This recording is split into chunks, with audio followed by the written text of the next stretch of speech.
까치밥이라고 하는 제목을 정했어요. 여러분, 까치밥은 여러분 주보에는 까치하고 한 칸 띄고 밥이라 했는데 잘못 썼어요. 까치밥이 그냥 명사예요. 그렇죠? 그냥 까치밥이라고 하는 게 있잖아요. 그죠? 까치밥은 젊은 친구들은 모를 거고 나이 들어도 모르는 분들도 계실 텐데, 까치밥은 늦가을 감을 수확할 때 다 따지 않고 까치 따위의 새들이 먹을 수 있도록 남겨주는 감, 그걸 까치밥이라고 하지 않습니까? 제가 지금 단어, 사전적인 단어를 그대로 읽었어요. 그러니까 시골 같은 데 가면 이렇게 감에 다 안 따고 몇 개 남겨두잖아요. 그러면 이제 저건 뭐 하는 거예요? 이렇게 할아버지한테 물어보면 저 까치가 먹을 거야, 이렇게 해서 남겨두었잖아요, 우리 선조들이. 정말 대단한 민족이에요, 우리 민족이. 그렇잖아요. 얼마나 성경적인지 몰라요. 성경에도 이삭을 줍다가 이렇게 좀 흘리고, 그렇죠? 흘린 것은 다시 줍지 말고 가난한 사람들이 추수한 이후에 그 흘린 이삭들을 주워다가 밥을 해 먹고 또 어려운 시절을 넘기는 그런 것들이죠. 성경적이에요. 굉장히 성경적인 얘기입니다. 먹을 것이 없던 그런 시기에 그런 여유로운 풍습이 어디서 왔을까? 오늘 본문에는 그것과 유사한 내용의 법이 나옵니다. 그래서 오늘 말씀을 통해서 여러분이 남겨야 할 까치밥이 무엇인지 한번 생각해 보는 기회가 되었으면 좋겠어요. 하나님께서는 여러분과 제가 우리가 벌었으니까, 우리가 모았으니까 다 쓰고 다 먹는 걸 원하지 않으세요. 절대로 하나님 그렇게 원하시지 않으십니다. 내가 정성적으로 벌었으니까, 내 거니까 내 마음대로 써도 되지, 죄는 아니지만 주님의 나라에서는 죄예요. 그건 죄입니다. 오늘 본문에 볼까요? 먼저 오늘 본문은 안식년과 안식일에 관한 법입니다. 안식년은 제7년 되는 해에 지켜야 할 법이고, 안식일은 제7일 날 지켜야 하는 법이에요. 똑같은 의미를 가지고 있어요. 자, 보세요. 10절, 11절. 너는 6해 동안은 너의 땅에 파종하여 그 소돈을 거두라. 열심히 일하라는 것입니다. 소산물을 거두라는 것입니다. 그러나 7째 해, 제7년째에는 갈지 말고 묵혀두어서 내 백성의 가난한 자들이 먹게 하라, 이것입니다. 그 남은 것은 들짐승이 먹으리라. 내 포도원과 감람원도 그리할지니라. 이렇게 말씀하시면서 안식년에 대한 의미를 알려주셨어요. 안식년의 의미는 까치밥과 이삭줍기와 같은 의미를 가지고 있어요. 긍휼이라고 하는 의미가 있죠.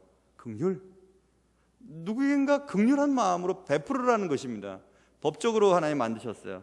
긍휼은 안식년 제도를 이해하는 중요한 의미 가운데 하나이죠. 긍휼의 마음입니다. 땅도 쉬게 하고요, 또 내 땅이지만 그 7년째 되는 해에는 갈지도 말고 묵혀두어서 땅 속에서 많은 것들이 움직여 갈 거 아닙니까?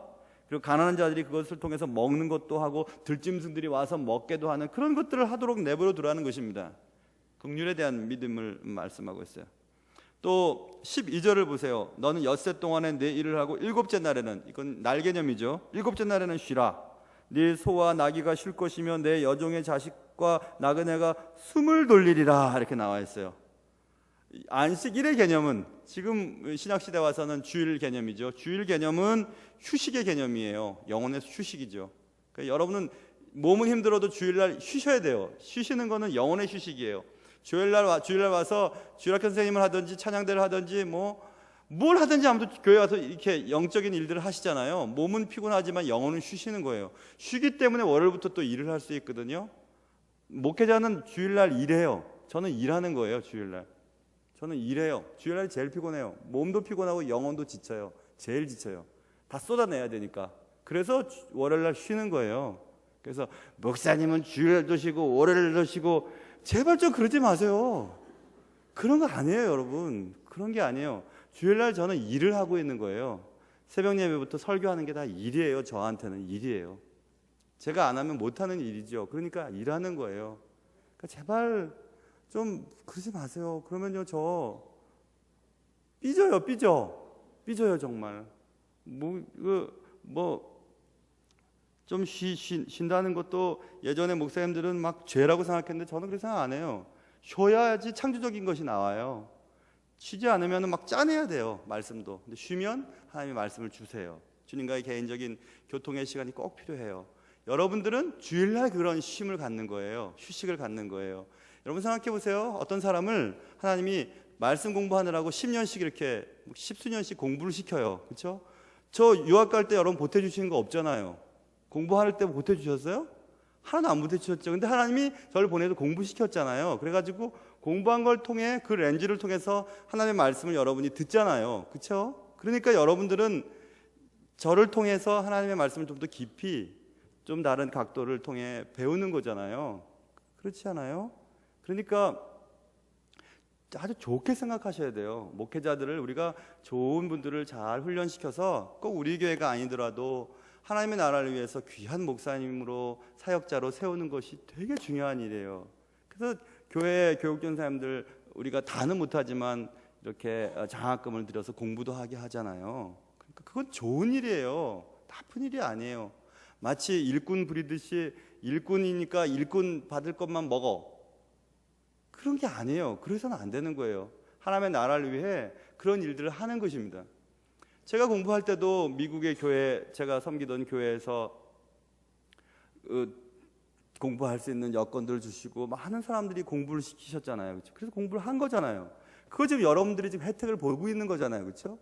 그것과 똑같은 거예요. 그러니까 지금 오늘 내 땅이지만 쉬게 만드는 것은 그건 없어지는 것이 아니에요. 손해보는 것이 아니에요. 안식년의 개념과 안식일의 개념은 똑같아요. 긍휼의 마음으로 쉼을 통해 누군가 그 혜택을 받게 하시는 것, 하나님이 그것을 원하고 계시는 것입니다. 그렇게 안 하면 우리 인간이 욕심이 많아서 내 것만 챙기는 거예요. 내 것만. 안식년과 안식일의 제도의 의미를 오늘날 지금 우리는 어떻게 적용해야 할까라는 생각을 해보았습니다. 그리고 오늘 낙도 오지 선교 2차 선교 파송 예배라고 하는 것과 매치를 연결을 시켜가면서 어떻게 우리가 이걸 이해하면 좋을까 이런 생각해봤어요. 제가 처음에 우리 교회 와서 전도와 선교에 열심을 할 때 몇몇의 사람들, 다 그렇진 않았습니다. 몇몇의 사람들이 이런 얘기를 했다는 얘기를 또 누군가 저에게 전해주었어요. 교회 빚도 많은데 빚부터 해결해야 되는 거 아닌가. 빚부터 해결하고 뭐 선교도 하고 장학도 하고 구제도 하지 빚부터 갚아야 되는 게 아닌가. 그 말은 맞아요. 맞지만 교회는 안 맞아요. 빚 갚다가 주님 오시면 아무것도 우리는 내세울 게 없거든요. 빚 못 갚아도 주의 일을 하면 칭찬받아요. 그리고 상급받아요. 빚 갚느라고 애를 쓰면 빚은 갚을지 있을지 모르지만 하나님 나라에서는 아무 상급을 못 받아요. 그러니까 빚은 빚대로 갚는 거예요. 아까 우리 장로님이 당의 결정사항에서 말씀드렸지만 그동안 모았던 건축헌금 9,500만 원이랬죠. 재정위원장님 9,500만 원이죠. 9,500만 원. 그래서 제가 당회 때 제가 좀 더 보탤 테니까 1억 갚읍시다 막 이렇게 얘기도 했었어요. 갚을 건 갚는 거예요. 갚을 수 있어요. 얼마든지 갚을 수 있어요. 왜냐하면 하나님이 우리 교회 성도님들을 잘 되게 하셔서 정도 많아지고 다 좋아졌어요. 갚아요. 그건 갚지만 또 선교는 또 선교대로 해야 해요.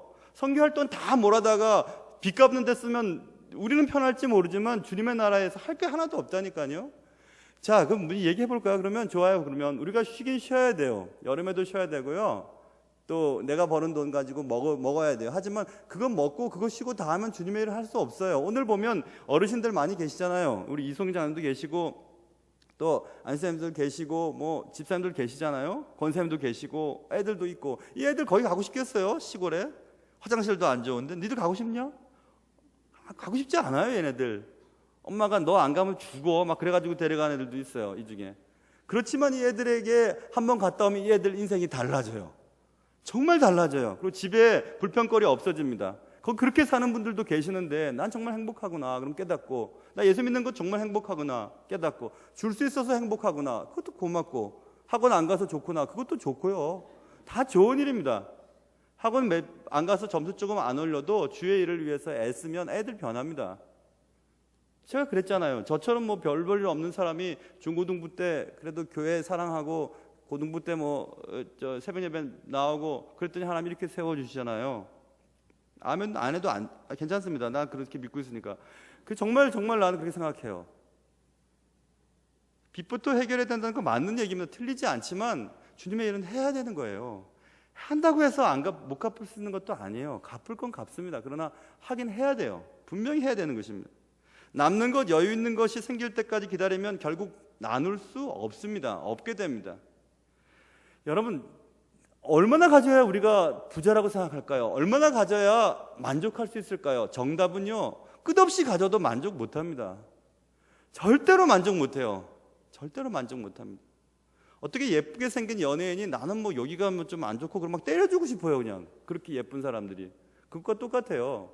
우리가 그렇게 좋은 집 사고 그저도 새끼 잘 먹고 그렇게 좋은 차 몰고 다니고 그만큼 시간 있는데 돈 없다고 하고 만족하지 못한다고 하는 것은 정말 문제가 있는 것입니다. 왜 그럴까요, 여러분? 욕심 때문에 그런 거죠. 사람은 욕심 때문에 그런 거예요. 여러분, 이 시대에 총생산하는 것들, 자원과 생산하는 것들을 이 지구상에 있는 모든 사람들과 나누면요 충분히 먹고 살 수 있답니다, 경제학자들이. 그런데 왜 가난한 사람들이 그렇게 많을까요?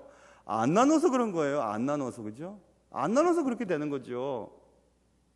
가난을 해결할 수 있는 손쉬운 방법이 있어요. 그것은 자발적 가난을 우리가 선택하는 것입니다. 내가 자발적으로 이 부분에 있어서 내가 가난하게 살아야지라고 선택하면 그만큼 여유가 남고 그 여유 가지고 다른 사람을 도우면 가난이 평균화되는 거죠. 아니면 부가 평균화되는 거죠. 그러면서 가난을 조금씩 해결할 수 있는 것입니다. 우리가 선교팀이 가서 복음도 전하지만 분명히 우리가 선교팀이 움직일 때 재정적인 것도 움직이거든요. 이번에는 에어컨 에어컨 거기다가 설치해주는 일을 해요. 이 에어컨 설치는 우리가 가서 쉴 숙소의 에어컨으로도 쓰고 에어컨 달아드리고 오면 그 교회에서는 좋은 에어컨 시스템이 된 공간이 마련되어지는 것이죠. 얼마나 좋은 일입니까? 이게 얼마나 좋은 일이에요. 그죠? 그리고 이미 몇 주 전에 우리 교회 우리 남전도 회장님과 또 몇몇 집사님들이 이미 또 가셔서 페인트 방수 처리 다 하고 서영준 집사님 다 가셔서 하셨어요. 아까 서영준 집사님 잠깐 만나 뵙고 참 애써서 고맙습니다 했더니 딴 건 못해도 이 일은 내가 잘할 수 있어서 내가 이번에 이 일 했어요. 너무 감사하잖아요. 서영준 집사님 페인트 이거 전문가시잖아요. 그 시간을 내셔서 거기 가가지고 그거 하고 오셨어요. 얼마나 기쁜 일입니까, 여러분? 자발적으로 자기를 가난하게 만드는 일을 하지 않으면 절대로 다른 사람에게 내놓을 수 없어요. 하루 전문가가 그 일을 자기 일을 하면은 돈을 많이 벌 수 있잖아요. 그런데 그 하루 종일을 시골 가가지고 그거 돈도 안 받고 자기 것 다 나누면서 그 방수 처리를 다 해주고 오셨어요. 자발적인 가난을 선택한 거죠. 그래서 나눌 수 있는 거예요. 그렇지 않으면 절대 나눌 수 없습니다. 절대로 나눌 수 없어요. 그러므로 우리는 내가 누릴 권리와 자유를 제한함으로 사회적인 책임을 수행하려는 의지가 필요한 것입니다. 영적 세계도 마찬가지입니다. 상황이 될 때까지 해야 할 일을 하지 않는다면 결코 아무 일도 할 수 없고 인생을 마치게 될 것입니다. 하나님은 안식년과 안식일에 관한 법을 제정하시고 타인을 향한 배려를 기대하셨던 것입니다. 우리가 살아가고 있는 땅과 더불어 살아가고 있는 짐승까지도 고려하셨죠. 들짐승. 심지어는 내가 정당하게 누리는 노예, 여기 보시면 노예잖아요. 노예. 내 종도 좀 쉬게 해줘라 이렇게 말하고 있잖아요. 내가 정당하게 부릴 수 있는 노예를 향한 배려도 잊지 않으셨죠. 안식년과 안식일의 정신은 그러므로 긍휼과 쉼이라고 하는 정신이 들어있는 것입니다. 누릴 수 있다고 다 누리며 사는 것이 이 땅에서는 죄가 아닐지도 몰라요. 아니, 죄라고 안 할 것입니다. 내가 번 것 갖고 쓰는데 누가 뭐라 그러겠어요? 절대 뭐라고 안 그럽니다. 절대 안 그래요. 저도 뭐라고 하지 않겠습니다. 그러나 아니 오히려 그분들은 그렇게 얘기하겠죠. 내가 많이 벌어서 좀 더 편안하게 살고 많이 쓴다. 그것은 죄로 정죄받는 거기보다는 오히려 축복받은 삶이라고 자랑해도 될 것 같아요. 맞죠? 그렇죠? 복받았다고 얘기할 수 있을 것 같아요. 그런데 분명한 것은 하나님의 자녀로서 그렇게 사는 것은 죄입니다. 틀림없이 죄예요. 죽은 나사로, 거짓 나사로 바깥에서 죽고 있는지 부자는 몰랐어요. 그러나 거짓 나사로가 죽은 것을 부자에게 말씀하셨어요. 내가 뭘 잘못했는데요? 나 가난하자 죽은 거 몰랐는데요. 그래요. 그게 죄예요. 무관심이 죄예요. 내 주위에서 죽어가고 있는 사람 돌아보지 못한 게 죄예요. 그게 죄예요, 여러분. 우리가 죄를 저질러서 지은 게 죄가 아니라 무관심한 게 죄예요. 예수 믿는 사람들은 다른 사람을 무관심하게 살아가는 것이 그게 죄예요. 그것이 나누지 못한 죄입니다. 자발적인 가난을 선택함으로 가난한 자들에게 내 부를 흘려보내지 않은 게 죄예요. 먹고 싶은 거 다 먹고 살고 싶은 거 다 살고 쉬고 싶은 거 다 쉬는 그것이 죄예요. 주님 말씀하셨죠. 마지막 날에 장가가고 시집가고. 그게 죄예요. 여러분, 평범한 일을 계속 했다는 그게 죄예요. 해야 할 일을 하지 않았다는 것이 죄입니다. 우리가 하지 않은 것은 죄를 지은 것, 그게 말하는 게 아니라 해야 할 일을 하지 않은 것을 말해요. 해야 할 일을 하지 않은 것은 무엇이냐면 나누지 않은 것을 말하고 있는 것입니다. 좀 쉬게 해줘라. 너 그거 쉬지 않으면 돈 벌 수 있지만 쉬게 해줘라. 종들 좀 쉬게 해줘라. 이 본문에 보시면 여종의 자식과 나그네가 숨을 돌리리라. 숨 돌리게 좀 해줘라. 땅도 그렇고 종도 그렇고 나그네도 그렇고 좀 쉬게 해줘라. 쉬면 손해인데요? 쉬라는 것입니다. 이러한 삶의 태도와 방식들은 하나님이 우리에게 의도하신 삶이라는 것을 기억하셔야 합니다. 경제 논리와 또 일반적인 논리를 교회에 가져오면요, 투자한 만큼 결과를 얻어내야 해요. 투자한 만큼 결과를 얻어내는 방식에 있어서 제일 손해가 뭔지 아세요? 주일학교에 투자하는 거예요. 일반적인 논리를 따지면 말입니다. 주일학교 헌금이 나오나요? 주일학교가 부흥된다고 교회에 덕이 되나요? 그런데 그게 복이에요. 영적인 셈을 따지면. 그래서 우리는 그것을 하는 것입니다. 우리 교회는 교육 쪽은 예산 늘린다 그러면 다 늘려줘요. 교육부에서 뭐 한다 그러면 다 합니다. 다 오케이입니다. 장로님들 다 오케이예요. 왜 그럴까요, 여러분? 돈도 안 되는데? 남는 것도 아닌데 왜 그럴까요? 그게 진짜 남는 거예요, 여러분. 그게 진짜 남는 거기 때문에 그 일을 하는 거예요. 빚도 많은데 왜 선교하고 장학하고 굳이 하나요? 그게 남는 거기 때문에 하는 거예요. 여러분, 4년 전에 5년 전에 우리 교회 교세는 지금보다 훨씬 못했습니다. 정말 못했어요. 지금 우리는 이제 할만해요. 충분히 할만합니다. 더 많이 해야 돼요. 더 많이. 여러분들은 혹시 하나 남긴, 2개 남긴 까치밥, 저거까지 따먹어야 내가 편할 텐데, 행복할 텐데, 배부를 텐데, 쉴 텐데 하는 것 있으면 포기하세요. 남겨놔야 돼요. 주님의 것이 있으세요. 주님이 우리에게 주심으로 우리를 통해서 하실 일들이 있으세요. 여러분에게. 그것마저 따먹으면 안 돼요. 그것마저 따먹으면 안 돼요. 여러분, 그래서 제가 얘기하잖아요. 정직한 11조 여러분 드리세요? 제가 우리 교회 와서 11조 통계 한 번도 안 봤어요. 누가 얼마인지 한 번도 몰라요. 그러나 언제고 한 번 내가 볼작정입니다. 언제고 한 번 볼작정이에요. 정직한 11조를 하는가 안 하는가 하는 건 굉장히 중요합니다. 내가 남길 까치밥은 무엇일까요? 누구를 위해, 무엇을 위해 여러분은 자발적으로 가난을 선택해야 할까요? 그리고 자유를 제한해야만 할까요? 여러분과 저에게 국률의 마음이 있어야 합니다. 쉼의 여유가 있어야 합니다. 그것은 안식년과 안식일의 개념을 여러분의 삶 속에 적용시키는 방법에 따라 여러분은 달라지게 될 것입니다. 선교는 해야 하는 거예요. 선교하기 위해 교회가 존재하는 것입니다. 장학도 해야 되는 것입니다. 하나님 우리에게 주신 여유분의 돈으로 가난한 사람들을 공부시켜야 해요. 그건 정말 해야 하는 것입니다. 구제도 해야죠. 교회가 안 하면 누가 하겠습니까? 우리는 구제도 열심히 합니다. 나름대로 열심히 해요. 교회 주일학교 사역에 열심을 다합니다. 얼마나 늘어났길래 그건 문제가 아니에요. 제가 교회 학교 얼마나 늘어났는지 절대 안 물어봅니다. 교회 학교 지도자들한테 안 물어봐요. 열심히 다 했는지 그게 중요하죠. 그래서 우리 교회는 이렇게 너무너무 좋은 분포도를 가지게 되었어요. 어르신들, 또 장년들, 중년, 청년들, 청소년들, 또 아이들, 얼마나 이게 분포가 좋은지 몰라요. 이런 교회 잘 없어요, 여러분. 굉장히 건강한 교회예요. 분포도가 굉장히 건강해요. 너무너무 좋죠. 근데 여기서 말 것이 아니죠. 우리는 까치밥을 남겨야 해요. 여러분이 좀 더 여유가 돈이 있으시면 좀 남기세요. 시간이 좀 있으시면 남기세요. 없어요, 시간이요, 돈이요. 자발적으로 남기시라니까요. 의도적으로 남기셔야 된다니까요. 7회에는 무조건 쉬게 해야 되는 거예요. 제7일에는 쉬어야 되는 거예요. 여유가 있으신 게 아니라 쉬라 하셨으니까 쉬는 거예요. 그게 여러분과 제가 남겨야 할 까치밥입니다. 누군가 그걸 따먹고 살아갈 수 있도록 해줘야 해요. 복음도 그렇고 밥도 그렇고 떡도 그렇고 모든 것이 마찬가지입니다. 여러분의 재능도 마찬가지입니다. 여러분들은 다 재능을 가지고 계세요. 그 재능을 까치밥이 되게 하실 수는 없으실까요? 여러분의 시간과 여러분의 재물을 누군가에게 줄 까치밥으로 좀 주실 그런 마음은 없으세요? 만약 그런 마음이 없으시다면 여러분은 이 땅에 잘 먹고 잘 사시길 바랍니다. 그러나 하나님 나라에 갔을 때 하나님 앞에 받을 게 없으실 거예요. 모쪼록 목사로서 여러분한테 또 저에게도 말합니다. 좀 남기세요.